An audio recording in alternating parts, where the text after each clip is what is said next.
शिल्पा शहर की पढ़ी लिखी और होशियार लड़की है, जिसकी शादी उसके पापा के सालों पुराने वादे की वजह से गांव के विकास से हो जाती है। शिल्पा की सास पुराने ख्यालों की होती है। अरे शहर की हो, इसका मतलब ये नहीं कि जो मन आए करोगी। घर के कुछ नियम है जो तुम्हें भी मानने पड़ेंगे। हाँ। मम्मी, मुझे रीति रिवाज से कोई दिक्कत नहीं है, पर ऐसे नियम जिनका कोई मतलब ना बने, वो तो गलत है। हाय, देखो तो। अरे घर आए एक दिन पूरा नहीं हुआ और सास से जुबान लड़ाना भी शुरू। नहीं हो, बहू हो, अपनी हद में रहना सीख लो। हाँ। इतने में विकास भी वहां आ जाता है। माँ, मुझे लगता है शिल्पा को घर रहने की जगह दुकान चलना चाहिए। इसकी नई चीजों की समझ और सोच हमारे बिजनेस के लिए बहुत अच्छी रहेगी। बेटे की बात सुनकर माँ को बहुत गुस्सा आ जाता है। अच्छा। अरे बीवी के आते ही तेरे तो सुर बदल गए। अगर ये दुकान जाने लगी तो गांव में क्या इज्जत रह जाएगी हमारी है। लोग क्या कहेंगे। ये कहीं नहीं जाएंगे बस। हाँ। माँ के आगे और कुछ बोले बिना विकास वहां से चला जाता है और सास शिल्पा को घर के कामों में लगा देती है।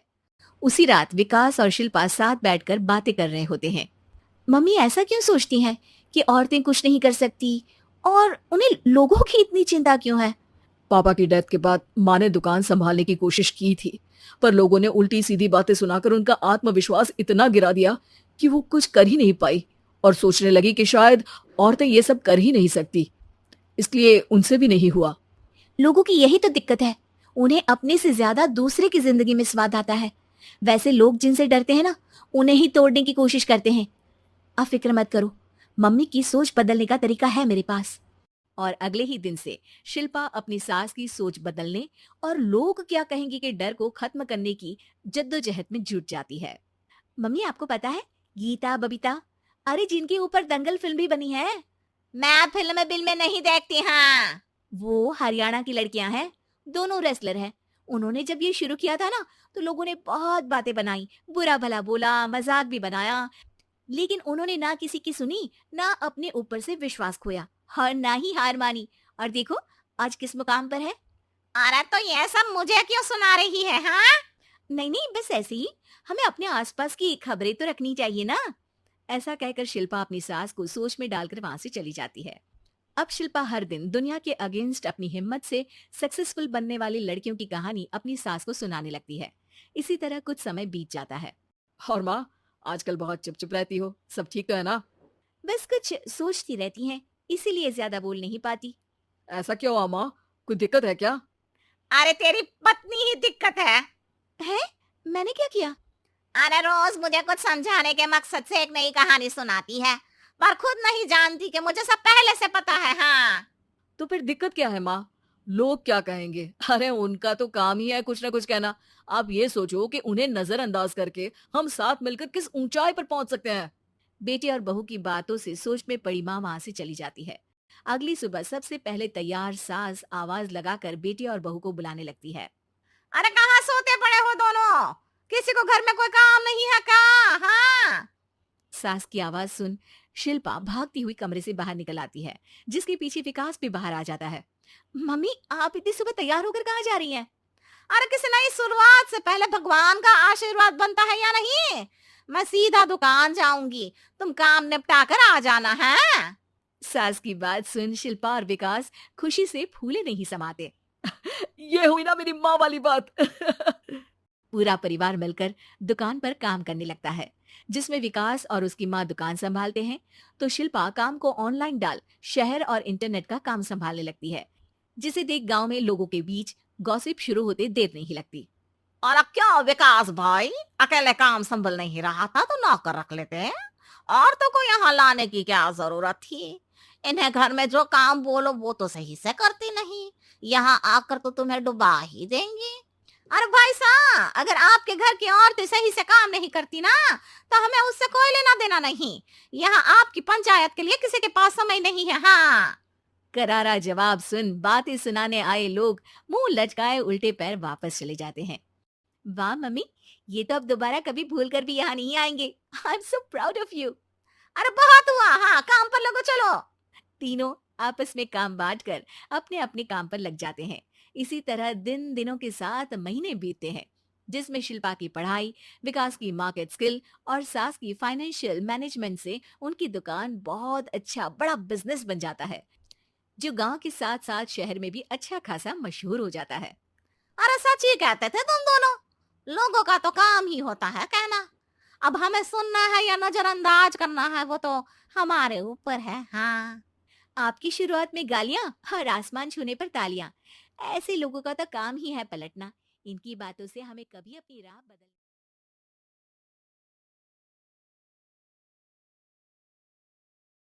अरे बिंदु, आज घर में बहुत काम है। आज तुझे स्कूल जाने की जरूरत नहीं है। लेकिन दादी, आज तो स्कूल में मेरा टेस्ट है। अरे एक दिन स्कूल नहीं जाएगी तो ऐसी कौन सी तेरी कलेक्टर की पढ़ाई छूट जाएगी। वैसे भी मैं देख रही हूँ आजकल तो बड़ी ढीठ हो गई है। अपनी दादी की बातें सुनकर बिंदु नाराज हो जाती है। तभी उसकी माँ कहती है, अरे बिंदु, इतनी छोटी बात पे मुंह फुलाने की क्या जरूरत है। दादी बिल्कुल सही कह रही हैं। लड़कियों को तो घर के काम काज सीखना चाहिए। अरे बहू, रमेश के लाड़ प्यार ने इसे बिगाड़ रखा है। कम से कम तू तो मेरी बात समझती है। अच्छा, मेरी पूजा का समय हो गया है, मैं पूजा करने जा रही हूँ। इतना कहकर रमेश की माँ वहां से चली जाती है। इस तरह बिंदु की दादी और माँ दोनों अक्सर उसे घर के कामों में ही उलझा कर रखते थे। कुछ दिनों के बाद राजू और बिंदु के 10वीं के रिजल्ट्स आते हैं। दोनों बच्चे दादी को अपना अपना रिपोर्ट कार्ड दिखाते हैं। शाबाश मेरे लाल, तू तो बड़े अच्छे नंबरों से पास हुआ है। तभी बिंदु कहती है, दादी मैं भी अच्छे नंबरों से पास हुई हूँ। रमेश की माँ बिंदु को अनदेखा करते हुए कहती है, हाँ हाँ ठीक है, अभी यहाँ खड़ी क्या कर रही है, सुन लिया मैंने। जाकर मेरे लिए चाय बना कर लिया। बिंदु उदास होकर चाय बनाने किचन में चली जाती है। तभी राजू कहता है, दादी मैं क्रिकेट के कोचिंग सेंटर में एडमिशन लेना चाहता हूँ। अरे वाह राजू बेटा, ये तो तूने बड़ी अच्छी बात कही। तू कल ही अपना एडमिशन करा ले, जितनी भी फीस होगी मैं दे दूंगी। अरे एक दिन मेरा पोता विराट कोहली बनेगा। इस तरह अक्सर रमेश की माँ अपनी पोती बिंदु के साथ दुर्व्यवहार करती थी। कुछ दिनों के बाद रमेश की माँ और उसकी पत्नी दोनों सास बहू मिलकर राजू का एडमिशन अच्छे स्कूल में करवा देते हैं, लेकिन बिंदु का एडमिशन नहीं करवाते। इस बात से नाराज होकर बिंदु अपनी दादी से कहती है, लेकिन दादी मुझे भी आगे की पढ़ाई करनी है। अरे क्या करेगी आगे की पढ़ाई लिखाई करके, हैं? आज से ये पढ़ाई का भूत अपने दिमाग से उतार दे। इतना कहकर रमेश की माँ वहां से चली जाती है। उस दिन के बाद से बिंदु की पढ़ाई हमेशा के लिए छूट जाती है और उसकी दादी उससे घर के सारे काम करवाना शुरू कर देती है। इस तरह उसका सारा दिन घर के कामों में ही बीत जाता था।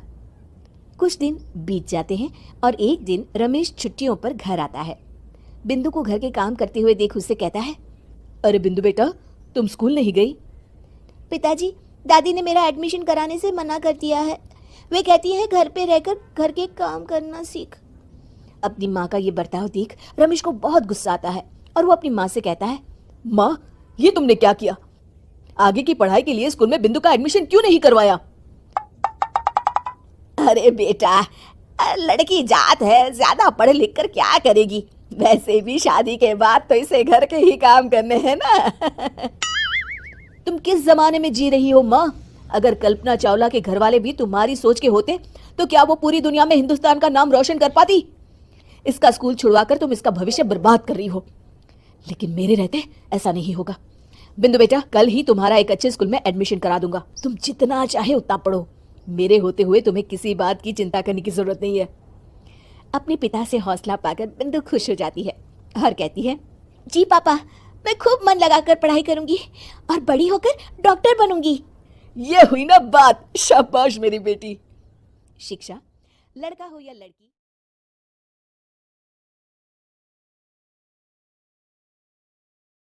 गांव में चाउमीन का चलन अभी अच्छे से नहीं आया था, लेकिन सुरेश शहर से चाउमीन बनाना सीख कर गाँव में ठेला लगाता है।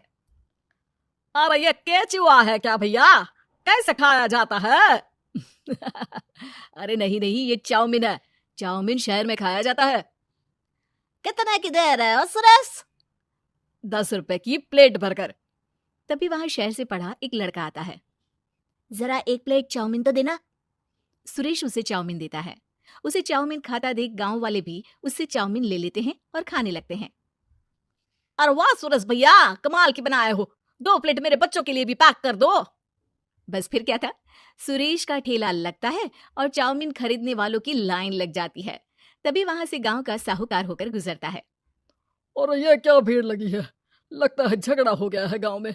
चलूं मैं अभी तो मजे ले लूं।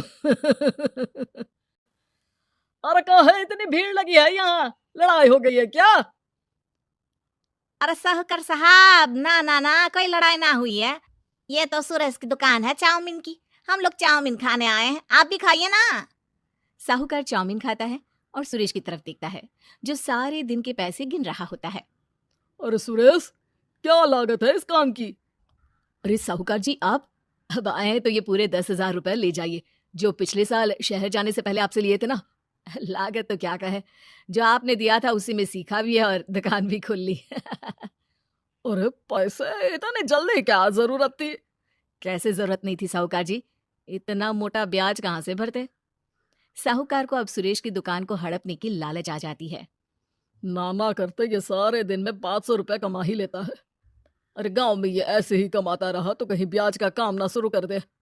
अरे भैया, कोई ना कोई जुगाड़ तो करना पड़ेगा। अब साहूकार घर आ जाता है और अपनी बीवी को सारी बात बताता है। हाँ जी, ये तो मैंने भी सुना है कि सुरेश के हाथ की चाउमीन नहीं खाई तो कुछ नहीं खाया। अरे हाँ हाँ, सही ही कहते हैं, मैं अभी खा कर ही आ रहा हूँ। अरे भाग्यवान है, कितना अच्छा हो ना अगर वो पैसा हम लोगों को मिल जाए। क्यों? है? हाँ, वो तो है, लेकिन कैसे? हम लोगों को तो चाउमीन बनाना आता ही नहीं है। साहूकार और उसकी बीवी अब रोज चुपके से सुरेश के घर जाते हैं और खिड़की से उसे चाउमीन बनाते देखते। अब क्या था, दोनों को चाउमीन बनाना आ जाता है। फिर एक रोज, अरे सुरेंद्र, तुझे साहूकारनी ने बुलाया था, बोल रही थी कि बेटे के जन्मदिन में 10 किलो चाउमीन का ऑर्डर देना है, बना दोगे ना? अरे हाँ हाँ साहूकार जी, मैं जरूर बना दूंगा। कब देना है घर में 10 किलो चाउमीन? अरे वो तो तू घर आकर बता कर लेना, मैं नहीं बता पाऊंगा। ठीक है, शाम को काम निपटा कर आ जाता हूँ। सुरेश साहूकार के घर जाता है, लेकिन वहां मियाँ बीवी मिलकर उसे बंधक बना लेते हैं। अरे मुझे क्यों बांध रखा है, मुझे छोड़ दो। आज से तेरा ठेला मैं लगाऊंगा और बहुत सारे पैसे कमाऊंगा। साहूकार एक आदमी को सुरेश की निगरानी में लगा देता है और वहां से चला जाता है। अगले दिन, अरे साहूकार जी, आप कब से चाउमीन बेचने लगे और अपना ये सुरेश कहाँ गया? अरे वो तो शहर गया है, उसका कोई काम निकल आया था, बोल रहा था कि जब तक वो ना आए तब तक मैं ही उसके ठेले का काम कर दूं। पैसे भी तो बहुत उधार ले रखे थे उसने, लगता है कर्जा भरने के डर से भाग गया है। अरे पर वो तो बोल रहा था कि उसने सारा कर्जा उतार दिया है, और वो क्यों भागेगा, इतना तो कमा रहा था। अरे मुझे क्या पता, अरे चाउमीन खाना है तो बोलो, नहीं तो भागो यहाँ से। अरे हाँ हाँ, दे दो दे दो, अब तो चाउमीन खाना पूरे गांव के लोगों के लिए आदत ही बन गया है, ना खाओ तो नींद ना आए। हाँ हाँ, तो लो और निकालो 50 रुपए। 50 रुपए क्यों? सुरेंद्र तो 10 रुपए में देता था। अरे वो पागल था, मैं थोड़ी ना हूँ। गांव वाले, जिनको चाउमीन की लत लग गई थी, वो करते भी क्या, दे दो और ये लो 50 रुपए। लेकिन फिर साहूकार उन लोगों को प्लेट में थोड़ी सी चाउमीन रख देता है। अरे ये क्या, पैसे 5 गुना ज्यादा और चाउमीन बस इतनी सी। अरे साहूकार साहब, भगवान से तो डरो। बस फिर क्या था, साहूकार की मन मर्जी चलने लग जाती है और गांव वाले करते भी क्या। एक रोज, मुझे तो लगता है कि सुरेश को साहूकार ने मार डाला होगा, क्योंकि उसका काम इतना अच्छा चल रहा था, फिर वो क्यों जाता, और वो भी साहूकार के हवाले दुकान करके। ना बाबा ना। अगले रोज, भाग्यवान, देखो तो जरा, इस सुरेश भी ना कितना पागल था। जिस काम से वो ज्यादा पैसे बना सकता था, उससे इतने कम पैसे छाप रहा था। 50 रुपए प्लेट में भी गांव वाले खूब खा रहे हैं चाउमीन। हाँ जी, और जितने में वो लोगों को 10 प्लेट खिलाता था, भर भर कर हम लोग उतने में 20 प्लेट बना रहे हैं। क्यों जी?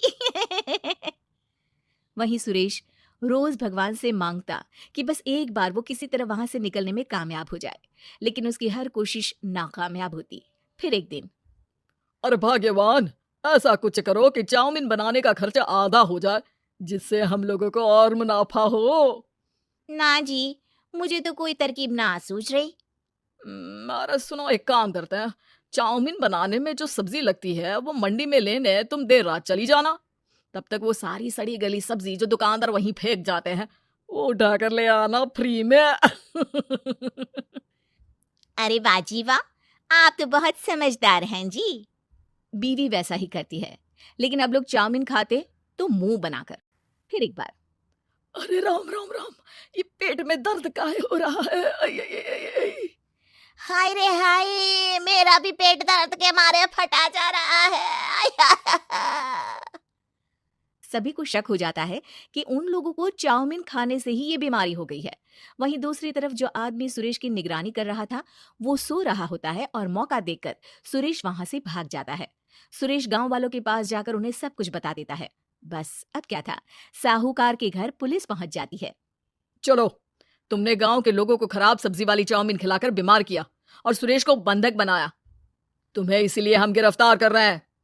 साहूकार को पुलिस ले जाती है और फिर अगले दिन से सुरेश का ठेला गांव के बाजार।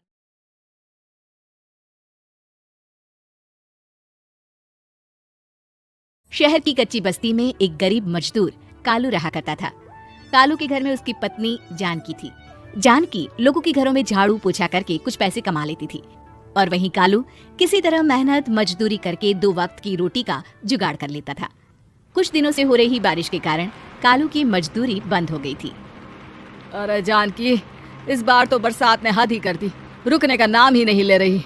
कुछ समझ में नहीं आ रहा, अगर इसी तरह काम पर नहीं गया तो 2 वक्त की रोटी का जुगाड़ कैसे होगा? अरे तुम चिंता क्यों करते हो, बारिश का क्या है, 1 आध दिन में रुक जाएगी और उसके बाद में फिर से काम शुरू हो जाएगा। अरे 3 दिन तो हो गए, बरसात तो रुक ही नहीं रही है और आगे भी रुकने के कोई आसार नहीं दिख रहे। तो क्या हुआ, तुम्हारा काम बंद हुआ है ना? मैं तो अभी भी लोगों के घर झाड़ू पोछा करने जाती ही हूँ। मेरे पगार से कुछ दिन तो निकल ही जाएंगे।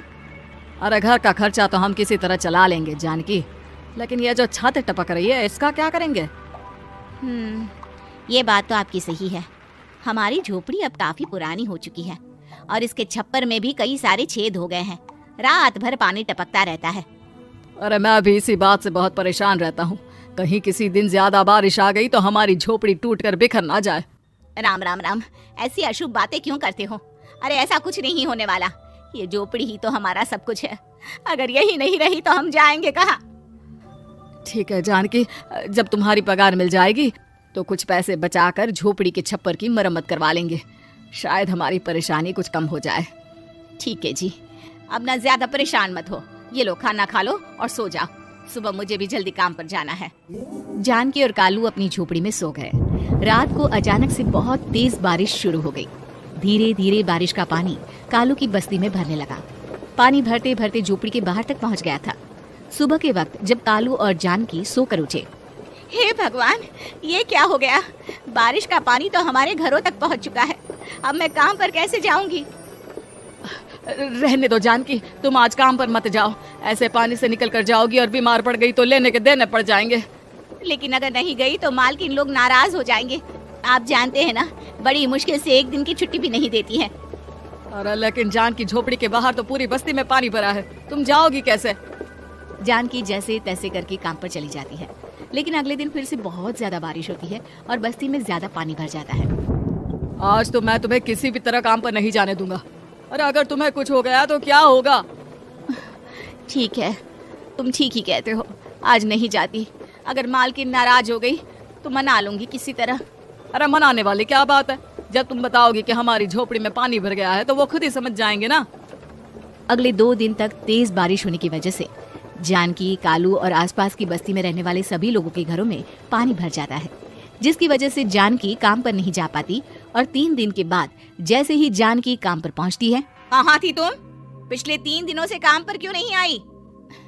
मेम साहब क्या बताऊं, इतनी ज्यादा बारिश हो रही थी, हमारी पूरी बस्ती में पानी भर गया है और उससे भी ज्यादा तो मेरी झोपड़ी के अंदर पानी भर गया। आप ही बताइए कैसे आती मैं? इसका मतलब ये हुआ कि बारिश होगी तो तुम काम पर नहीं आओगी? ना ना, मेरे कहने का ये मतलब नहीं था मेम साहब। तुम जानती भी हो 3 दिन से कितनी परेशानी हो रही है मुझे, सारा काम मुझे खुद करना पड़ा। माफ कर दीजिए मालकिन जी, पर मैं क्या करती, आने के लिए रास्ता ही नहीं था, सब जगह पानी भरा हुआ था। बहाने तो तुझे बहुत बनाने आते हैं। जानकी देख, अगर अगली बार ऐसा किया ना तो फिर काम से हमेशा के लिए छुट्टी। अरे ना ना मालकिन, ऐसा मत कीजिए। बारिश की वजह से मेरे पति की मजदूरी भी छूट गई है। बड़ी मुश्किल से घर में 2 वक्त खाने की रोटी का जुगाड़ हो पाता है। आप मुझे काम से निकाल देंगे तो हम क्या खाएंगे? अगर इतनी ही चिंता है तो फिर रोजाना काम पर आया करो। चलो अब जल्दी से जाकर घर का सारा काम करो। बारिश रुकने का नाम ही नहीं ले रही थी। पूरे शहर में बाढ़ जैसे हालात बन गए थे, लेकिन नौकरी जाने के डर से जानकी किसी तरह रोज काम पर जाती थी। एक दिन जब जानकी काम करके अपने घर लौट आई तो अचानक उसकी बस्ती में कुछ लोगों का शोर सुनाई दिया। अरे लगता है बाहर कुछ हुआ है, मैं जाकर देखता हूँ। हाँ हाँ, पता तो कीजिए, ये बस्ती में लोग इतना शोर क्यों कर रहे हैं? बाहर जाकर कालू ने एक आदमी से पूछा, अरे क्या हुआ भाई, इतना शोर क्यों मचा रहा है? अरे क्या बताए भैया, अपनी बस्ती के बाहर एक पुल टूट गया है और वहाँ पर एक कार फंसी है। थोड़ी देर में अगर किसी ने नहीं बचाया ना तो वो कार पानी में बह जाएगी। ये क्या कह रहे हो भैया, कार के अंदर कोई है क्या? हाँ, कोई औरत बैठी है अकेली है, बहुत रो रही है बेचारी, मदद के लिए बुला रही है। अरे तो हमें जाकर उनकी मदद करनी चाहिए ना। अरे लेकिन इसमें बहुत खतरा है, हमें अपने आप को बचाना चाहिए। पानी कभी भी हमारी बस्ती की तरफ आ सकता है। अरे तुम्हें नहीं चलना तो मत चलो, लेकिन मैं तो जाकर उस औरत की मदद जरूर करूंगा। कालू उस जगह पर पहुंचता है जहां वो औरत कार में फंसी हुई थी। वहां पर पानी का बहाव बहुत तेज था और सारा पानी कालू की बस्ती की तरफ ही आ रहा था। कालू ने एक बड़ी सी रस्सी को पेड़ से बांध दिया और दूसरे सिरे को कार की तरफ फेंक दिया और उस औरत को रस्सी के सहारे बाहर आने के लिए कहा। तभी वहां जानकी भी दौड़ती हुई आई। अरे ये तो मेरी मालकिन है, जिनके यहाँ मैं काम करने जाती हूँ। अरे मैडम जी, आप डरिएगा मत, आपको कुछ नहीं होगा। आपकी गाड़ी को भी मैंने रस्सी से बांध दिया है। थोड़ी देर में पानी का बहाव कम हो जाएगा, फिर हम आपकी कार को भी बाहर निकाल लेंगे। क्या तुम जानकी के पति हो? हाँ हाँ, जानकी मेरी ही पत्नी है, आपके यहाँ काम करती है ना। लेकिन मेम साहब, आप यहाँ पानी में कैसे फंस गई? अब क्या बताऊं, मैं अपनी सहेलियों के साथ पिकनिक पर गई थी, वहीं से लौट रही थी। अचानक पानी का बहाव तेज हो गया और मेरी गाड़ी फंस गई। अरे कोई बात नहीं मालकिन, अब ना आप बिल्कुल सुरक्षित हैं। मैं तो बहुत बुरी तरह डर गई थी। कब से मदद के लिए चिल्ला रही थी, लेकिन कोई मेरी मदद के लिए नहीं आया। भला हो तुम्हारा पति का जिसने मेरी जान बचा ली। लेकिन जानकी, मैंने तुम्हारे साथ बहुत गलत व्यवहार किया। इतने खराब मौसम और बाढ़ में भी तुम्हें काम पर आने के लिए कहा, नौकरी से निकालने की धमकी भी दी, और तुमने मेरी जान बचाई। मुझे माफ कर दो। अरे कोई बात नहीं मालकिन, आपकी जान बचाना तो हमारा धर्म था। देखो जानकी, तुम्हारी झोपड़ी में जो भी नुकसान हुआ है उसके लिए मैं तुम्हें पैसे दूंगी। आज तुम्हारे पति ने मेरी जान बचाई है और आज के बाद मैं तुम्हें कभी भी नौकरी से निकालने की धमकी नहीं दूंगी। आज मैं तुम्हारी परेशानी को अच्छी तरह समझ चुकी हूँ। हम जैसे पैसे वाले लोगों के लिए अपने घर में बैठकर बारिश का मजा लेना बहुत आसान है, लेकिन तुम गरीब लोगों के लिए बाढ़ और बारिश काफी परेशानी खड़ी कर देते हैं। ये बात मुझे आज अच्छी तरह समझ आ गई है।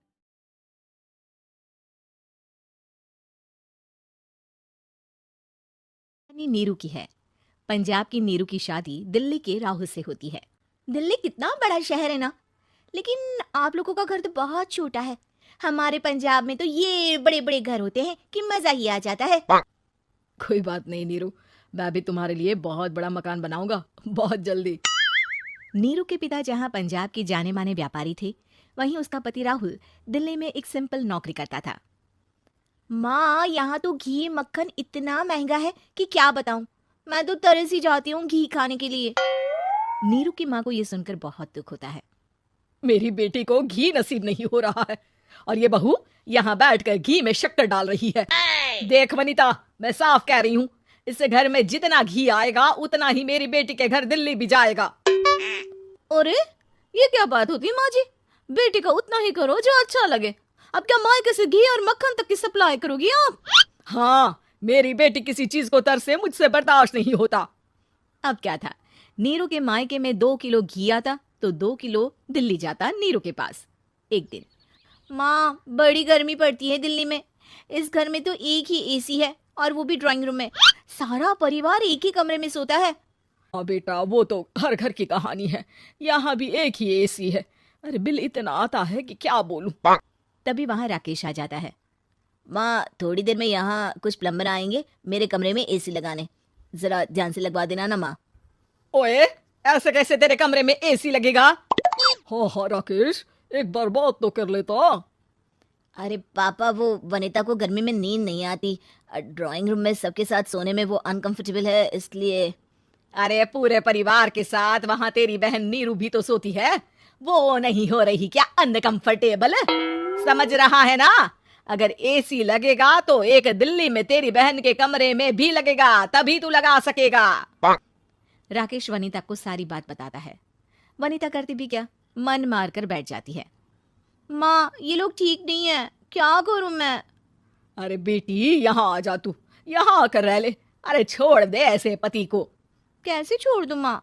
समाज क्या कहेगा, लोग क्या कहेंगे? वैसे भी मेरा एक बेटा है मयंक।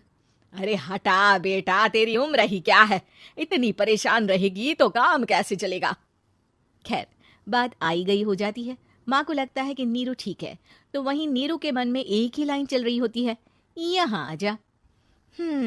माँ ने तो बोल ही दिया है कि यहाँ आ जा, बस मयंक थोड़ा सा बड़ा हो जाए, इन गरीबों को छोड़कर मैं वापस माँ के पास ही चली जाऊंगी। वो इसी सोच में बाजार में चल रही थी कि मैम, आपका दुपट्टा जमीन को छू रहा है।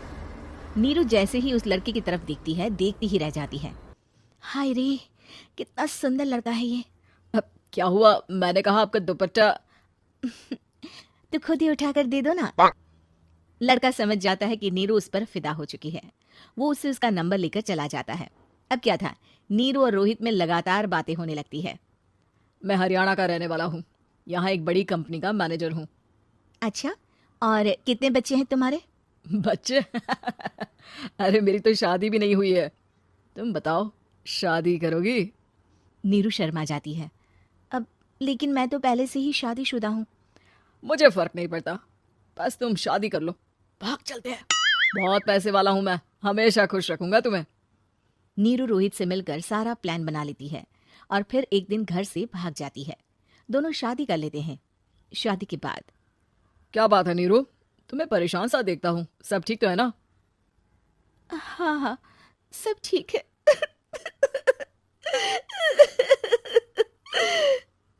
ये कहते कहते ही वो रोने लगती है। अरे क्या हो गया, रो क्यों रही हो? मैंने तुमसे एक बात छुपाई है और वही बात अब मुझे परेशान कर रही है। रोहित, मेरा एक बेटा भी है, उसका नाम मयंक है। क्या बात कर रही हो? ये तुमने मुझे पहले क्यों नहीं बताया? देखो नीरू, मेरी माँ को मैंने ये नहीं बताया है कि तुम शादीशुदा हो। बच्चा मैं मैनेज नहीं कर पाऊंगा। नीरू को समझ में नहीं आता कि वो क्या करे। तुम उस बच्चे को अपनी माँ को क्यों नहीं दे देती? नीरू चुपके से माँ को फोन करती है। माँ, क्या मयंक को तुम रख सकती हो? बेटा, मैं राकेश के साथ बात करती हूँ, आखिर घर का बेटा वही है, जो वो बोलेगा। वैसे भी बेटा, तूने जो किया है ना, उसके बाद से पूरा घर तेरी बुराई कर रहा है। मैं भी अब किसी से तेरे लिए लड़ नहीं सकती। राकेश बेटा, नीरू ने तो जो किया बहुत ही बुरा किया, लेकिन मैं सोच रही थी कि क्यों ना मयंक को हम यहाँ ले आए। तभी वनीता बोल पड़ती है। वाह जी, ऐसे कैसे यहाँ ले आए? यहाँ क्या भंडारा भरा है? और जिस बच्चे की माँ ने नहीं सोचा, उसके लिए हम क्यों सोचे? नीरू को एक बार तो अपने बच्चे के बारे में सोचना चाहिए था ना। अरे लेकिन तेरे पास भी तो लड़का नहीं है ना वनीता। माँ, वनीता ठीक बोल रही है, कल को वो बड़ा होकर इसी घर का हिस्सा मांगेगा तो हम क्या करेंगे? माँ कहती भी तो क्या, वो चुप रह जाती है। वहीं नीरू का पहला पति कहता है। माँ, अगर आज भी वो वापस आ जाए तो मैं उसे माफ कर दूंगा। बेटा, गरीबी चीज ही ऐसी है, क्या करेगा। तू तो अब मयंक का सोच, वो बेचारा तो बिना माँ का हो गया। मयंक की खातिर तू दूसरी शादी कर ले बेटा। लोगों के लाख समझाने के बाद नीरू के पहले पति की शादी रिद्धि से हो जाती है, जिसके पहले पति से 2 बच्चे होते हैं। देखो जी, मैंने शादी सिर्फ बच्चे के खातिर की है। मैंने भी शादी सिर्फ बच्चों की खातिर की है। वहीं नीरू के दूसरे पति के मन में ये बात घर कर जाती है कि नीरू एक मासूम बच्चे को उसके खातिर छोड़ कर आई है। अब देखो नीरू, मुझे लगता है कि जो औरत अपनी कोख का बच्चा छोड़ सकती है, वो तो कुछ भी कर सकती है। कल को तुम्हें मुझसे अच्छा कोई मिल गया तो तुम तो मुझे भी बाय बाय कर दोगी ना। नीरू को अब उसका दूसरा पति ताने देना शुरू कर देता है। तंग आकर नीरू उसकी यहाँ से भागकर अपने पहले पति के पास चली जाती है, लेकिन ससुराल में क्या लेने आई है नीरू, मयंक को? नहीं सासू माँ, मुझसे गलती हो गई, मुझे माफ कर दीजिए। नीरू, अब वक्त खत्म हो गया है, मेरी शादी हो चुकी है। तो छोड़ दो ना उसे, हमारा बच्चा है। मैं आपको अपनी माँ नहीं मानता, मेरी नई माँ तो बहुत अच्छी है। नीरू मयंक की बात सुनकर समझ जाती है कि उसके पास अब ना आसमान रहा ना ही जमीन।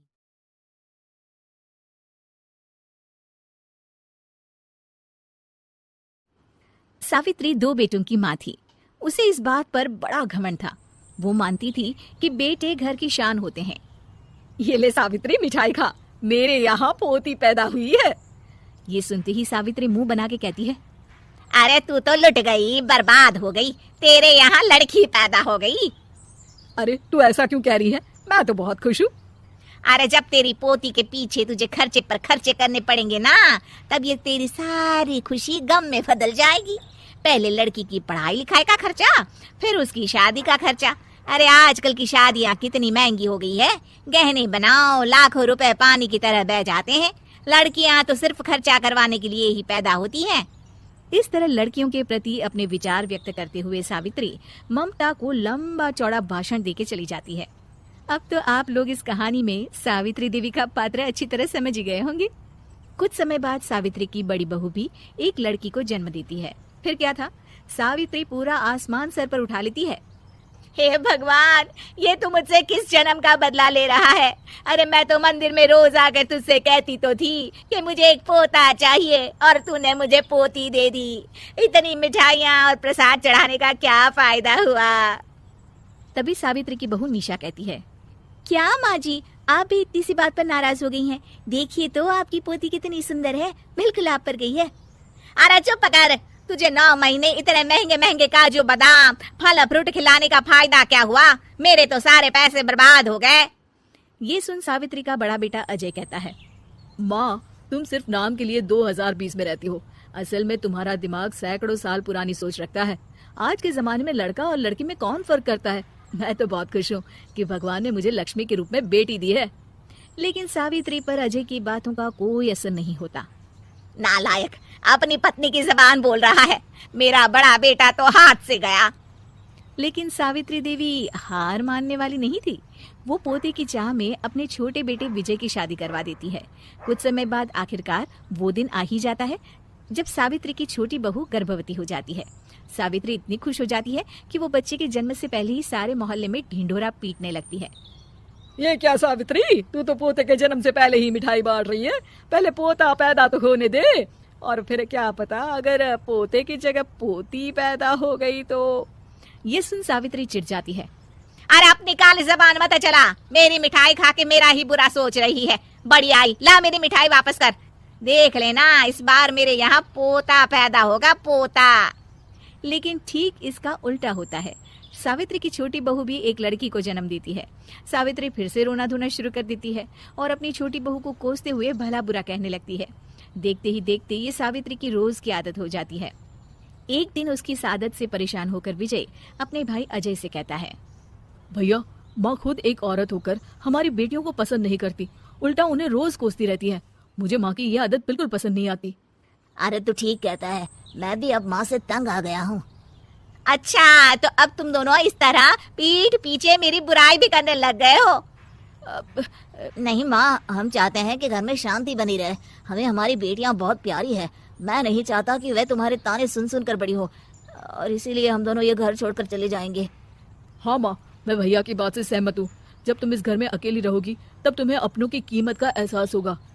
अपने दोनों बेटों के मुंह से अपनी माँ के लिए इतने कठोर शब्द सुन सावित्री भावुक और रुआंसी होकर कहती है, क्या सच में तुम दोनों मुझे इस घर में अकेली छोड़कर चले जाओगे? हाँ माँ। हाँ माँ, अब पानी सर के ऊपर जा चुका है। मैं तुम दोनों के बिना नहीं रह सकती। अपनी सास के आंसू देख अजय और विजय की पत्नी अपने पतियों से लड़ पड़ती है। अरे जिसे जाना है वो जाए, मैं माँ जी को छोड़कर कहीं नहीं जाने वाली। भाभी, आप ये क्या कह रही हैं? वही जो तुम सुन रहे हो। दीदी बिल्कुल सही कह रही है।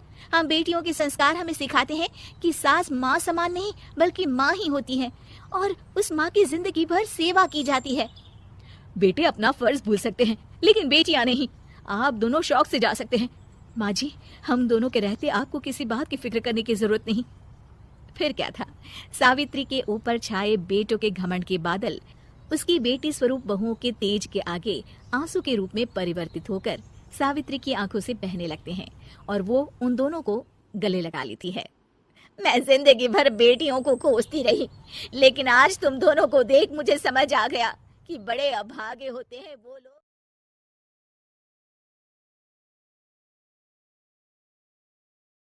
मती काकी, अंजलि दीदी के लिए शहर से फोन आया है, जल्दी से भेजो दुकान पे, नहीं तो फोन कट जाएगा। हाँ हाँ बेटा, अभी भेजती हूँ। अंजलि बेटा, तेरे लिए शहर से फोन है, सब काम छोड़ के जल्दी जाके सुन ले, नहीं तो फोन कट जाएगा। हाँ माँ, अभी जाती हूँ, जरूर मीनाक्षी दीदी का फोन आया होगा। हाय अंजलि। नमस्ते दीदी, मेरा मतलब हाय, कैसी हो आप? यहाँ तो सब ठीक है। मामा मामी कैसे हैं? तू कैसी है? मेरे तो एग्जाम्स होने वाले हैं, हर रोज कॉलेज जाना पड़ता है, lectures, extra classes, private coaching. ओ मैं तो इतना थक जाती हूँ, क्या बताऊँ। आपकी कॉलेज वाली बहन जी आपको इतना पढ़ाती है, तो घर कब जाती हैं आप दीदी? अरे नहीं नहीं, ये सब सिर्फ मेरी प्रोफेसर नहीं पढ़ाती, मैं अलग से दूसरे टीचर्स के पास भी पढ़ने जाती हूँ। दीदी फिर तो आप बहुत थक जाती होगी ना, आप ना पैदल मत जाया करो, टांगा ले लिया करो दीदी। नहीं मेरी भोली बहन, ना मैं पैदल जाती हूँ, ना ही यहाँ टांगा मिलता है, मैं बस से जाती हूँ और थोड़ी दूरी के लिए रिक्शा ले लेती हूँ। सच्ची? वहाँ पर टांगे नहीं बस चलती है? वाह, वो भी हर रोज? हमारे गांव में भी बस आती है, दिन में 2 बार। यही तो खास बात है शहर की, यहाँ बसें पूरा दिन दौड़ती हैं सड़कों पर, और सिर्फ बसें ही नहीं, कार, स्कूटर और ट्रक भी, और तो और थोड़ी दूरी पर तो हवाई जहाज भी है, जहाँ से हवाई जहाज आसमान में उड़ते हैं। अच्छा दीदी, मैं फोन रखती हूँ, बुआ जी फूफा जी को मेरा नमस्ते कहना। हाँ माँ, हम लोग शहर में क्यों नहीं रहते? बुआ जी, फूफा जी और मीनाक्षी दीदी तो शहर में ही रहते हैं। अरे क्योंकि तेरे बुआ जी की शादी शहर में हुई थी, इसलिए बेटा। शादी से पहले वो भी तेरे पापा और दादा दादी के साथ गांव में ही रहती थी। तो फिर बा, मुझे शहर भेज दो ना, मैं भी शहर देखना चाहती हूँ। इतनी बार मीनाक्षी दीदी से शहर के बारे में सुन चुकी हूँ, अब मैं भी वहाँ जाकर देखना चाहती हूँ। बस आप मुझे शहर भेज दो। ठीक है, इस बार गर्मियों की छुट्टियों में कुछ दिन रह आना शहर, अपनी बुआ के घर। अब तो खुश ना? हाँ माँ, बहुत खुश। आप देखना मैं शहर जाके कितने मजे करती हूँ। अंजलि अगले दिन स्कूल जाती है और वहाँ अपने सारे दोस्तों को अपने शहर जाने की बात बताकर चिढ़ाती है। अरे श्रद्धा, शीतल, सरोज, तुम लोग इन गर्मियों की छुट्टियों में कहाँ जा रही हो? एकादशी वाले गांव के मेले में। हम तो दूसरे गांव में नानी के घर जाएंगे, उनका घर नहर के किनारे है, बड़ा मजा आएगा। हम इस बार कहीं नहीं जा रहे, बल्कि हमारे घर में रहने के लिए मेहमान आएंगे। और तू?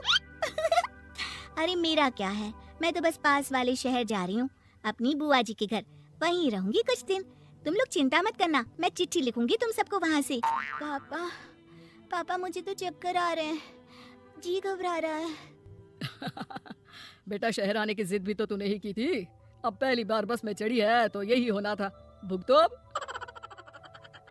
अरे मामा जी, अंजलि, आप लोग आने से पहले बता तो देते, मैं लेने आ जाती बस स्टैंड तक। आओ आओ भैया, आओ बेटी अंजलि, माँ बुआ जी कैसे हैं वहाँ, और भाभी कैसी हैं?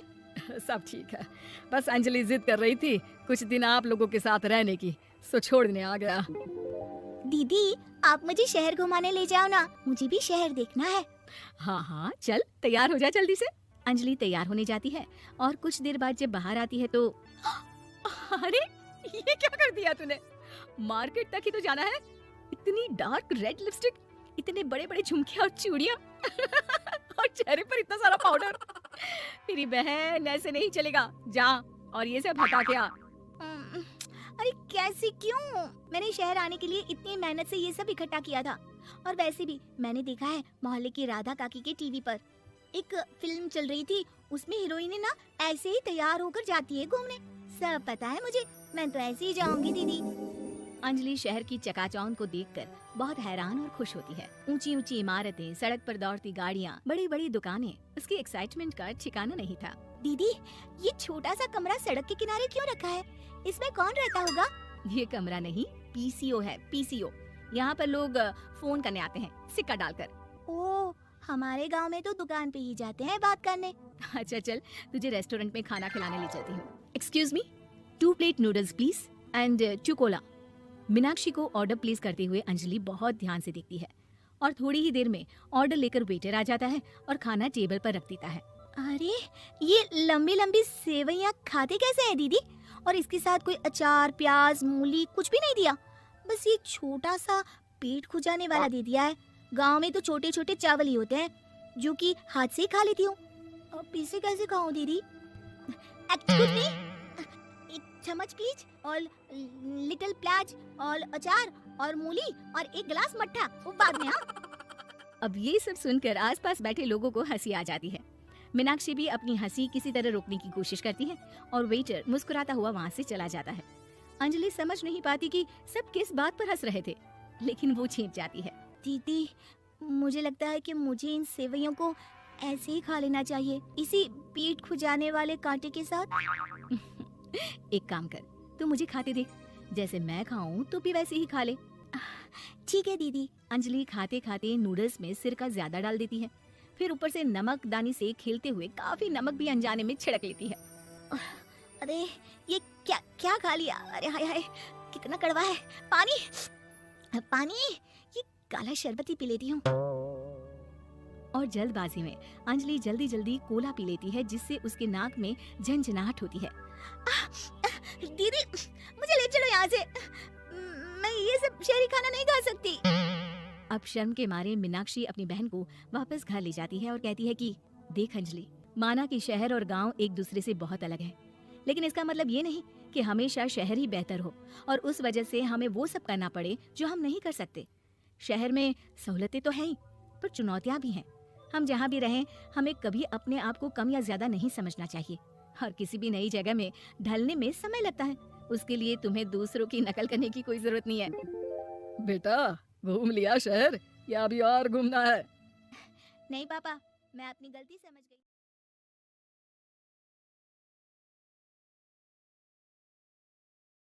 अपने दो बेटों अर्नव और आरुष के साथ शांति से जीवन बिता रही थी, लेकिन शांति के पति सोहन से उसकी कभी कभार थोड़ी अनबन हो जाती थी।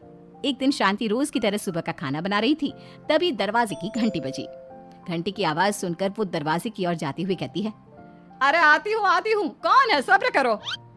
शांति दरवाजा खोलती है तो देखती है कि उसके जेठ मोहनदास सामने खड़े होते हैं। वो सक पकाकर अपना घूंघट करती है और पैर छूकर कहती है, आइए आइए जेठ जी। कैसी हो शांति? जी मैं तो बिल्कुल ठीक हूँ, सब आपकी मेहरबानी है भाई साहब। शांति और मोहनदास की बातें सुनकर शांति का पति सोहन और उसके दोनों बेटे बाहर आ जाते हैं। अरे भैया राम राम, कैसे हो आप? राम राम भाई। अरे शांति ऐसे खड़ी खड़ी क्या देख रही हो? चाय कॉफी कुछ लेकर आओ, भैया आए हैं। शांति तेजी से रसोई की ओर आगे बढ़ते हुए कहती है, अरे मेरी माँ, गेट खोलने के चक्कर में मेरे तो चावल ही जल गए। वो दौड़ी दौड़ी रसोई में जाती है और देखती है कि सारे चावल जल गए हैं। वो दोबारा चावल बनाने में लग जाती है। इतने में सोहन आवाज लगाता है, अरे शांति, तुम्हारे चावल का रोना खत्म हो गया हो तो चाय ले आओ। जी लाती हूँ अभी। शांति जल्दी जल्दी चाय बनाती है और मोहनदास को चाय देती है। सब एक दूसरे की खैर खबर पूछते हुए चाय पीते हैं। चाय खत्म होती ही मोहनदास शांति की ओर देखते हुए मजाक में कहते हैं, शांति, अब तुम्हारी चाय में दम नहीं रहा, अब हमें चाय बनाने वाली बदलनी पड़ेगी। ये कैसे मुमकिन होगा जेठ जी, घर और बाहर का सारा काम मुझे ही करना पड़ता है और कभी कभी जल्दी जल्दी के चक्कर में काम बिगड़ जाते हैं, जैसे आज चावल जल गए। अरे इसी का तो हल लेकर आया हूँ। मैंने रिश्ता देखा है अर्नव और आरुष के लिए। दोनों लड़कियाँ बहुत सुंदर और सुशील हैं। अगर आप दोनों इजाजत दें तो बात करूँ आगे। सोहन और शांति रिश्ते की बात सुनकर कहते हैं, अब ठीक है, बात चलाइए ना भैया, पर पहले लड़की के बारे में कुछ बताइए तो सही। हाँ हाँ भाई साहब, लड़की कैसी है, परिवार कैसा है, कहाँ के रहने वाले हैं? देखो परिवार तो बहुत अच्छा है, पर वे दोनों लोग बहुत गरीब हैं, दहेज में कुछ मिलेगा नहीं। अरे हमें दहेज में कुछ चाहिए भी नहीं, बस लड़की संस्कारी होनी चाहिए। एक लड़की तो पढ़ी लिखी है और शहर की रहने वाली है, पर दूसरी अपनी गरीबी की वजह से पढ़ ना सकी और गांव में रहती है, लेकिन दोनों है बहुत खूबसूरत। अगर तुम सबको देखते ही पसंद ना आ जाए तो मेरा नाम बदल देना। हाँ, पर तो हम आके मुन कर भरोसा कर सकते हैं भैया। आप आगे बात चलाइए, हम शादी करने को तैयार हैं। कुछ ही दिन में अर्नव और आरुष की शादी हो जाती है। आरुष की शादी अनपढ़ लड़की मंजरी से हो जाती है, जो कि बहुत भोली भी होती है, और अर्नव की शादी पढ़ी लिखी लड़की तनुजा से हो जाती है, जो कि घमंडी और चालू होती है। एक दिन मंजरी घर के काम कर रही थी कि अचानक शांति उसे आवाज लगाती है, बड़ी बहू, ओ बड़ी बहू, मंजरी जल्दी यहाँ आओ। मंजरी जल्दी जल्दी शांति के पास जाती है। बेटा मेरे पैर दबा दे, बहुत दर्द हो रहा है। जी माँ जी, बस बर्तन धोकर आती हूँ। अरे बैठ यहाँ, मेरे पैर में बहुत तेज दर्द हो रहा है, बर्तन छोटी बहू धो लेगी। मंजरी शांति के पैर दबाने लगती है तो शांति तनुजा को आवाज लगाती है। छोटी बहू, आ छोटी बहू। तनुजा थोड़ी देर से आराम से चलकर आती है। जी माँ जी, आपने बुलाया मुझे? आपको कोई काम था क्या? तू कुछ काम कर रही है या? शांति की बात काटते हुए तनुजा बोलती है। कुछ नहीं माँ, फोन पर अपने घर पर बात कर रही थी। अरे बाद में बात करियो अपने घर वालों से, पहले जाके बर्तन धो ले। तनुजा मुंह बनाते हुए अपनी जेठानी की ओर देखती है और मन ही मन कहती है, ये महारानी वहाँ बैठी है, ये नहीं कि बर्तन धो ले। मैंने इतनी पढ़ाई बर्तन धोने के लिए की थी क्या? तनुजा दांत पीसकर वहां से चली जाती है। अगले दिन सब दफ्तर चले जाते हैं, तभी डाकिया चिट्ठी लाता है। शांति चिट्ठी लेकर मंजरी से कहती है, बड़ी बहू जरा छोटी बहू को बुलाना, एक चिट्ठी आई है। मेरी तो आंखें कमजोर है तो मुझसे पढ़ा नहीं जाएगा। मंजरी तनुजा के पास जाकर कहती है, तनुजा तुम्हें माँ जी बुला रही हैं। मुझ पर हुक्म मत चलाओ, काम बताओ काम। अरे मैंने तुम पर कहाँ हुक्म चलाया, और हुक्म चला भी दूंगी तो क्या हुआ, तुम तो मेरी छोटी बहन की तरह हो ना। तुम जैसी अनपढ़ जाहिल और गांव की गवार मेरी बहन नहीं हो सकती। बेचारी मंजरी तनुजा की बात सुनकर अपना सा मुंह लेकर रह गई। कोई चिट्ठी आई है, माँ जी तुमसे पढ़वाना चाहती है, बस इसलिए बुला रही हैं। मुंह टेढ़ा करके तनुजा मंजरी का मजाक बनाती हुए कहती है, अनपढ़ कहीं की। तनुजा का ऐसा बर्ताव देखकर बड़ी बहू बहुत दुखी होती है। तनुजा को अपनी पढ़ाई का घमंड इतना हो गया कि अब वो घर के कोई काम नहीं करती और अपनी जेठानी का मजाक बनाती रहती। तनुजा का ये बर्ताव अब उसकी सास को भी नजर आने लगा था। एक दिन शांति ने अपनी बड़ी बहू से कहा, मंजरी तनुजा हर समय तुम्हारा मजाक उड़ाती है, तुम्हें गुस्सा नहीं आता क्या? आता तो है माँ जी, लेकिन मैं क्या करूं। जब भी उसे कुछ बोलती हूँ वो और भी जली कटी बातें मुझे सुनाकर चली जाती है। मैं उसे अपनी छोटी बहन की तरह प्यार करती हूँ, लेकिन उसके दिल में मेरे लिए कोई इज्जत नहीं। बहू तूने वो कहावत सुनी है, जुल्म करने वाले से ज्यादा जुल्म सहने वाला अपराधी होता है। मंजरी अपनी सास का इशारा समझ जाती है। वो अपनी देवरानी को सबक सिखाने की ठान लेती है और एक दिन शांति अपनी दोनों बहुओं के साथ बैठी थी तो शांति अपनी बड़ी बहू से पूछती है, अरे बहू शाम होने को है, कुछ सोचा है क्या बनेगा खाने में? माँ जी मेरे तो सर में बहुत दर्द है आज। मेरी प्यारी देवरानी ही कुछ अंग्रेजी खाना बना कर खिलाएगी। सुना है पढ़े लिखे लोग अंग्रेजी खाना बहुत अच्छा बनाते हैं, क्यों तनुजा? इतना कहकर मंजरी अपनी सास की ओर देखकर मुस्कुराती। तनुजा अपनी तारीफ सुनकर बहुत खुश हो गई। इतने में शांति कहती है, ये तो सच बात है छोटी बहू, ये तो मैंने भी सुना है। हम भी पक गए हैं बड़ी बहू के हाथ का खाना खा खा कर। तनुजा तुम्हारी माँ भी तो तुम्हारे खाने की बहुत तारीफ करती है, आज हमें भी खिला दो कुछ अच्छा सा बनाकर। शांति की बात सुनकर छोटी बहू और आसमान पर चढ़ गई, पर उसे ये कहाँ पता था कि उसकी सास और जेठानी उसे सबक सिखाना चाहती हैं। तनुजा अपनी तारीफ सुनकर खुश तो बहुत होती है, पर सोचने लगती है, मुझे तो कैसा भी खाना बनाना नहीं आता, अब मैं क्या करूंगी? अगर मैंने इनको सच बता दिया तो मेरी सारी इज्जत मिट्टी में मिल जाएगी। अरे छोटी बहू क्या सोच रही हो, खिलाओगी ना अपने हाथ का अंग्रेजी खाना? छोटी बहू हाँ में सर हिला देती है। अचानक से उसके दिमाग में एक आइडिया आता है, मैं इंटरनेट से देखकर कुछ बना लेती हूँ, मेरी वाहवाही पूरे घर में हो जाएगी। मुझे कौन सा रोज रोज बनाना है। माँ जी आज आप सबको ऐसा खाना खिलाऊंगी कि। इतने में शांति छोटी बहू की टांग खींचते हुए कहती है कि पता नहीं कैसा खाना खिलाओगी, ए ऊपर वाले हमारी रक्षा करना। इतना बोलकर शांति और मंजरी दोनों जोर जोर से हंसने लगते हैं। अब तनुजा रसोई घर में चली जाती है और खाने की तैयारी करने लगती है, पर उसे रसोई घर की चीजों के बारे में तो कुछ नहीं पता। जैसे तैसे सारी चीजें निकालती है और इंटरनेट पर देखकर खाना बनाती है। कुछ ही देर में सब लोग घर आ जाते हैं। अरे सुनते हो, आज का खाना हमारी छोटी बहू बना रही है। अरे वाह, आज तो फिर कुछ अंग्रेजी खाना खाने को मिलेगा। कुछ ही देर में खाना बन जाता है तो छोटी बहू सबका खाना लगा देती है। इतने में बड़ी बहू कहती है, क्या बात है देवरानी जी, आज तो बहुत अच्छी खुशबू आ रही है। ये बात तो सही कही बड़ी बहू तूने, खुशबू तो अच्छी है, ऐसी खुशबू तो मेरे खाने में भी नहीं आती। सब मिलकर छोटी बहू की बहुत तारीफ करते हैं और छोटी बहू 7वें आसमान पर बैठ जाती है। अब सभी खाना खाते हैं। जल्दी जल्दी दो, अब तो मुंह में पानी आ रहा है। हाँ हाँ, मुझसे भी नहीं रुका जा रहा। जैसे ही सोहन एक निवाला खाता है तो उसकी आंखों से पानी आने लगता है। ये देखकर शांति सोहन से पूछती है, क्या हुआ जी, खाना इतना अच्छा बना है कि आंखों से पानी आ गया? सोहन चुप रहता है और धीरे धीरे से खाना शुरू कर देता है। इतने में सोहन छोटी बहू से कहता है, बेटी तुम भी तो खाओ, तुम क्यों रुकी हो, खाना सच में बहुत अच्छा है। ये कहकर सोहन जोर से हंस देता है। फिर सब खाना खाने लगते हैं, लेकिन खाने में नमक और मिर्च तेज हो गई थी। तनुजा से कोई कुछ नहीं बोलता। बल्कि उसे भी खाने को कहते हैं। जैसे ही छोटी बहू खाना खाती है, वो पानी पानी कहकर चिल्लाती है। पानी, इसमें तो पानी। ये खाना तो सच में इतना अच्छा बना है कि हमारे साथ साथ देवरानी जी भी इसके स्वाद को कभी नहीं भूल पाएंगी। सही कहा बहू। तनुजा को अपनी गलती का एहसास हुआ और उसने अपनी सास से कहा, माँ जी, ये मेरी गलती नहीं है। इंटरनेट पर दिखाया था कि 4 चम्मच नमक और मिर्च डालने हैं। अब मंजरी को भी मौका मिल गया और उसने तनुजा पर तंज कसा। नाच न जाने आंगन टेढ़ा, हर जगह अपनी पढ़ाई दिखाती हो, दूसरों का मजाक उड़ाती हो। अब पता चला ना, हर चीज में पढ़ाई काम नहीं आती। और तुम तो शहर में रही हो, तुम्हें तो मुझसे भी अच्छा खाना बनाना आना चाहिए ना। बेटा, अगर तूने ठीक से सब सीखा होता तो आज तुझे शर्मिंदा नहीं होना पड़ता। बात शहर या गांव की नहीं होती। मंजरी गांव से आई है, लेकिन उसे घर का काम करना और खाना बनाना सब अच्छी तरह से आता है। तुम शहर में रही हो, तुमने ये सब क्यों नहीं सीखा? छोटी बहू सर नीचा कर सबसे माफी मांगती है और बहुत शर्मिंदा होती है। दीदी, मुझे माफ कर दो। मैंने आपको बहुत बुरा भला कहा, पर आपने मुझे हमेशा ही माफ किया। आज मुझे अपनी गलती का एहसास हो गया है। अब दोनों बहुएं मिलकर घर का काम करने लगी और एक दूसरे को अपने गुण बांटने लगी। मंजरी ने अपनी देवरानी को खाना बनाना और घर का काम करना सिखाया, वहीं तनुजा ने भी अपनी जेठानी को पढ़ना।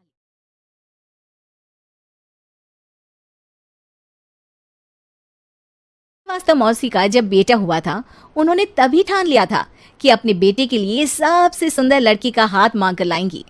श्रीवास्तव मौसी को भी बचपन से हीरोइन बन के रहने का बड़ा शौक था, तो बहू भी उनको हीरोइन जैसी ही चाहिए थी। एक दिन उन्होंने मिस गाजियाबाद डिम्पल से उसकी शादी करवा दी। यहाँ बस एक ही दिक्कत थी, डिम्पल को फेस मास्क बनाना तो आता था, पर आटा गूंथना नहीं आता था। बातें तो पक्की पक्की करती थी, पर रोटियां कच्ची पक्की बनाती थी। कमला बहन, मानना पड़ेगा, आप शहर की सबसे सुंदर लड़की को ब्याह कर ले आई है अपने बेटे के लिए। अब इसमें हमने तो कुछ नहीं किया भाई साहब, सब ऊपर वाले की कृपा है। जी जी, तो क्या क्या कर लेती है आपकी बहू? सब कुछ। जाओ बेटा डिम्पल, शर्मा जी के लिए थोड़ा नाश्ता पानी बना लाओ। डिम्पल नजदीक जाकर श्रीवास्तव मौसी के कान में फुसफुसाती है। मम्मी जी, नाश्ता बनाना तो नहीं आता, सिर्फ पानी ले आओ। अरे बेटा, तुझे देखने कितने लोग आए हैं, इन सबको पानी पिलाने का ही इरादा है क्या? सुंदर हूँ इसलिए देखने आए हैं। क्या करूँ, मैं इतनी सुंदर हूँ तो आप ही बताओ ना, क्या करूँ मैं? अरे बेटा, कुछ मत कर, खाना बनाना सीख ले बस। श्रीवास्तव मौसी की लिस्ट में सुंदरता सबसे ऊपर आती थी और उन्हें उसी का फल मिला। उनके बेटे अशोक ने एक दिन माँ से शिकायत की। माँ, कैसी बहू ढूंढ कर लाई हो? मैं शाम को थक हार कर घर लौटता हूँ तो मुझे कहती है, आज पेडिक्योर करना है, करवा दोगे?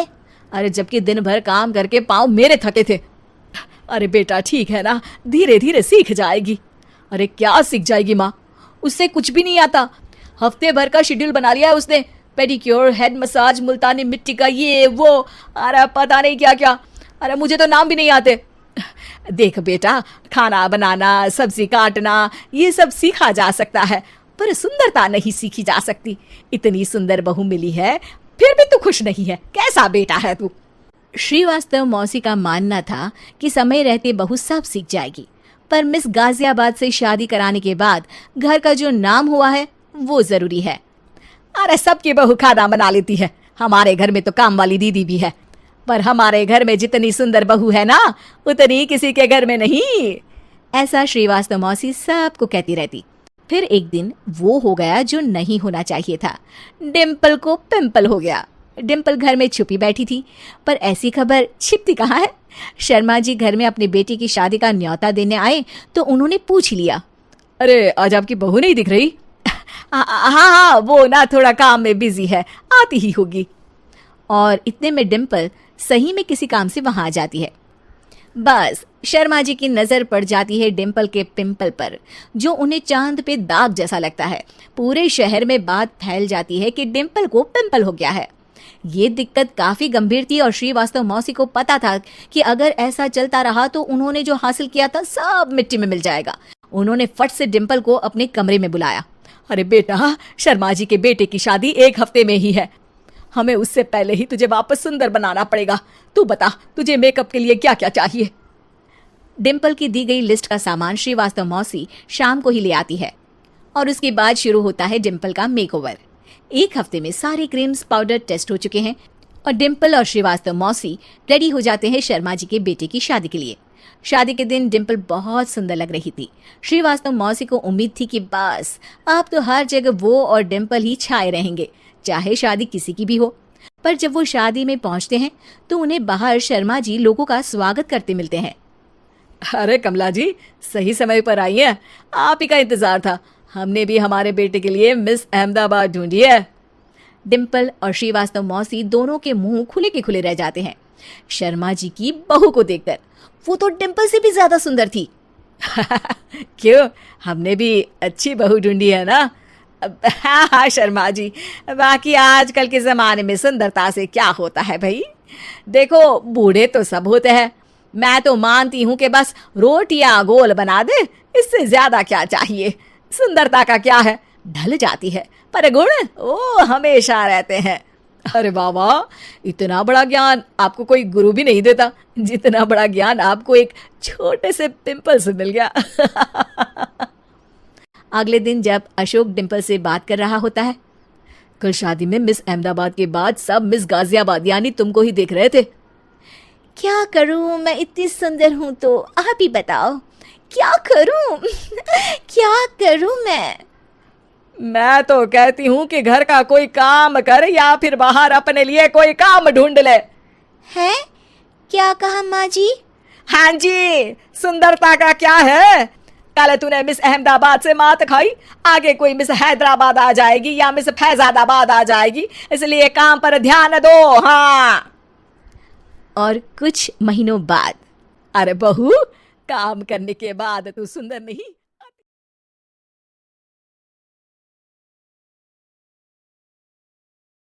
वास्तव मौसी का जब बेटा हुआ था, उन्होंने तभी ठान लिया था कि अपने बेटे के लिए सबसे सुंदर लड़की का हाथ मांग कर लाएंगी। श्रीवास्तव मौसी को भी बचपन से हीरोइन बन के रहने का बड़ा शौक था, तो बहू भी उनको हीरोइन जैसी ही चाहिए थी। एक दिन उन्होंने मिस गाजियाबाद डिम्पल से उसकी शादी करवा दी। यहाँ बस एक ही दिक्कत थी, डिम्पल को फेस मास्क बनाना तो आता था, पर आटा गूंथना नहीं आता था। बातें तो पक्की पक्की करती थी, पर रोटियां कच्ची पक्की बनाती थी। कमला बहन, मानना पड़ेगा, आप शहर की सबसे सुंदर लड़की को ब्याह कर ले आई है अपने बेटे के लिए। अब इसमें हमने तो कुछ नहीं किया भाई साहब, सब ऊपर वाले की कृपा है। जी जी, तो क्या क्या कर लेती है आपकी बहू? सब कुछ। जाओ बेटा डिम्पल, शर्मा जी के लिए थोड़ा नाश्ता पानी बना लाओ। डिम्पल नजदीक जाकर श्रीवास्तव मौसी के कान में फुसफुसाती है। मम्मी जी, नाश्ता बनाना तो नहीं आता, सिर्फ पानी ले आओ। अरे बेटा, तुझे देखने कितने लोग आए हैं, इन सबको पानी पिलाने का ही इरादा है क्या? सुंदर हूँ इसलिए देखने आए हैं। क्या करूँ, मैं इतनी सुंदर हूँ तो आप ही बताओ ना, क्या करूँ मैं? अरे बेटा, कुछ मत कर, खाना बनाना सीख ले बस। श्रीवास्तव मौसी की लिस्ट में सुंदरता सबसे ऊपर आती थी और उन्हें उसी का फल मिला। उनके बेटे अशोक ने एक दिन माँ से शिकायत की। माँ, कैसी बहू ढूंढ कर लाई हो? मैं शाम को थक हार कर घर लौटता हूँ तो मुझे कहती है, आज पेडिक्योर करना है, करवा दोगे? अरे जबकि दिन भर काम करके पाँव मेरे थके थे। अरे बेटा ठीक है ना, धीरे धीरे सीख जाएगी। अरे क्या सीख जाएगी माँ, उससे कुछ भी नहीं आता। हफ्ते भर का शेड्यूल बना लिया है उसने, पेडिक्योर, हेड मसाज, मुल्तानी मिट्टी का ये वो, अरे पता नहीं क्या क्या।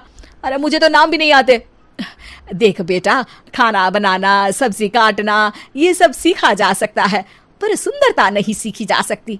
इतनी सुंदर बहू मिली है, फिर भी तू खुश नहीं है, कैसा बेटा है तू? श्रीवास्तव मौसी का मानना था कि समय रहते बहू सब सीख जाएगी, पर मिस गाजियाबाद से शादी कराने के बाद घर का जो नाम हुआ है वो जरूरी है। अरे सबकी बहू खाना बना लेती है, हमारे घर में तो काम वाली दीदी भी है, पर हमारे घर में जितनी सुंदर बहू है ना, उतनी किसी के घर में नहीं। ऐसा श्रीवास्तव मौसी सबको कहती रहती। फिर एक दिन वो हो गया जो नहीं होना चाहिए था, डिम्पल को पिंपल हो गया। डिम्पल घर में छुपी बैठी थी, पर ऐसी खबर छिपती कहाँ है। शर्मा जी घर में अपने बेटे की शादी का न्योता देने आए तो उन्होंने पूछ लिया, अरे आज आपकी बहू नहीं दिख रही? हाँ, वो ना थोड़ा काम में बिजी है, आती ही होगी। और इतने में डिम्पल सही में किसी काम से वहां आ जाती है। बस शर्मा जी की नजर पड़ जाती है डिम्पल के पिंपल पर, जो उन्हें चांद पे दाग जैसा लगता है। पूरे शहर में बात फैल जाती है कि डिम्पल को पिंपल हो गया है। ये दिक्कत काफी गंभीर थी और श्रीवास्तव मौसी को पता था कि अगर ऐसा चलता रहा तो उन्होंने जो हासिल किया था सब मिट्टी में मिल जाएगा। उन्होंने फट से डिम्पल को अपने कमरे में बुलाया। अरे बेटा, शर्मा जी के बेटे की शादी 1 हफ्ते में ही है। हमें उससे पहले ही तुझे वापस सुंदर बनाना पड़ेगा। तू बता, तुझे मेकअप के लिए क्या क्या चाहिए? डिम्पल की दी गई लिस्ट का सामान श्रीवास्तव मौसी शाम को ही ले आती है और उसके बाद शुरू होता है डिम्पल का मेकओवर। 1 हफ्ते में सारे क्रीम्स पाउडर टेस्ट हो चुके हैं और डिम्पल और श्रीवास्तव मौसी रेडी हो जाते हैं शर्मा जी के बेटे की शादी के लिए। शादी के दिन डिम्पल बहुत सुंदर लग रही थी। श्रीवास्तव मौसी को उम्मीद थी कि बस अब तो हर जगह वो और डिम्पल ही छाए रहेंगे, चाहे शादी किसी की भी हो। पर जब वो शादी में पहुंचते हैं तो उन्हें बाहर शर्मा जी लोगों का स्वागत करते मिलते हैं। अरे कमला जी, सही समय पर आई है। आप ही का इंतजार था। हमने भी हमारे बेटे के लिए मिस अहमदाबाद ढूंढी है। डिम्पल और श्रीवास्तव मौसी दोनों के मुंह खुले के खुले रह जाते हैं शर्मा जी की बहू को देखकर। वो तो डिम्पल से भी ज्यादा सुंदर थी। क्यों, हमने भी अच्छी बहू ढूंढी है ना? हाँ हाँ शर्मा जी, बाकी आजकल के जमाने में सुंदरता से क्या होता है भाई। देखो, बूढ़े तो सब होते हैं। मैं तो मानती हूँ कि बस रोटियां गोल बना दे, इससे ज्यादा क्या चाहिए। सुंदरता का क्या है, ढल जाती है, पर गुण वो हमेशा रहते हैं। अरे बाबा, इतना बड़ा ज्ञान आपको कोई गुरु भी नहीं देता जितना बड़ा ज्ञान आपको एक छोटे से पिंपल से मिल गया। अगले दिन जब अशोक डिम्पल से बात कर रहा होता है, कल शादी में मिस अहमदाबाद के बाद सब मिस गाजियाबाद यानी तुमको ही देख रहे थे। क्या करूं, मैं इतनी सुंदर हूं तो आप ही बताओ क्या करूं। क्या करूं मैं तो कहती हूँ कि घर का कोई काम कर या फिर बाहर अपने लिए कोई काम ढूंढ ले। है? क्या कहा माँ जी? हाँ जी, सुंदरता का क्या है। कल तूने मिस अहमदाबाद से मात खाई, आगे कोई मिस हैदराबाद आ जाएगी या मिस फैजादाबाद आ जाएगी, इसलिए काम पर ध्यान दो। हाँ। और कुछ महीनों बाद, अरे बहू, काम करने के बाद तू सुंदर नहीं